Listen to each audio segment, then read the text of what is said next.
നെതന്യാഹുവിന് നിലവിലെ സാഹചര്യത്തിൽ പേടിക്കേണ്ടതൊന്നുമില്ല. അമേരിക്കയുടെ ഭാഗത്തുനിന്ന് പേടിക്കേണ്ടതില്ല. പേടിക്കണമെങ്കിൽ ഇസ്രായേലിൽ മാത്രം മതി അല്ലേ?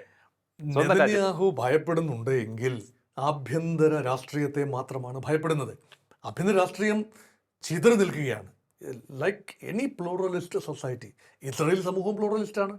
അവിടെ ജൂതന്മാർ മാത്രമല്ല, അറബികളുണ്ട്, ക്രിസ്ത്യൻ ന്യൂനപക്ഷങ്ങളുണ്ട്, ഡ്രൂസുകളുണ്ട്, എല്ലാം ഉണ്ട്. അപ്പോൾ ഇവർക്കെല്ലാം അവരവരുടേതായ ഒരു രാഷ്ട്രീയ ഇച്ഛാശക്തിയുമുണ്ട്. ജൂത കമ്മ്യൂണിറ്റിയിൽ തന്നെ ഒരു കോടിയിൽ താഴെ മാത്രമാണ് ഇസ്രായേലിൻ്റെ ആകെ ജനസംഖ്യ.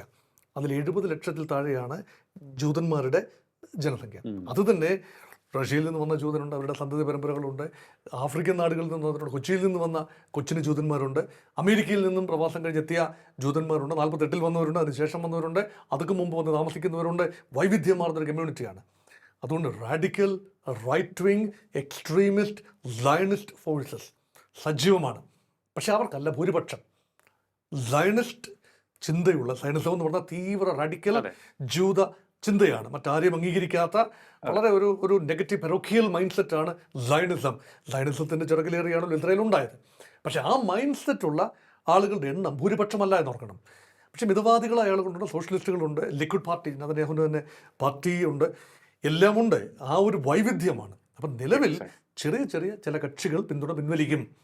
അപ്പോൾ തീവ്ര റാഡിക്കൽ കക്ഷികളെ കൂടെ ചേർത്തുകൊണ്ട് ഭൂരിപക്ഷം ഒപ്പിച്ചെടുക്കുകയാണ്.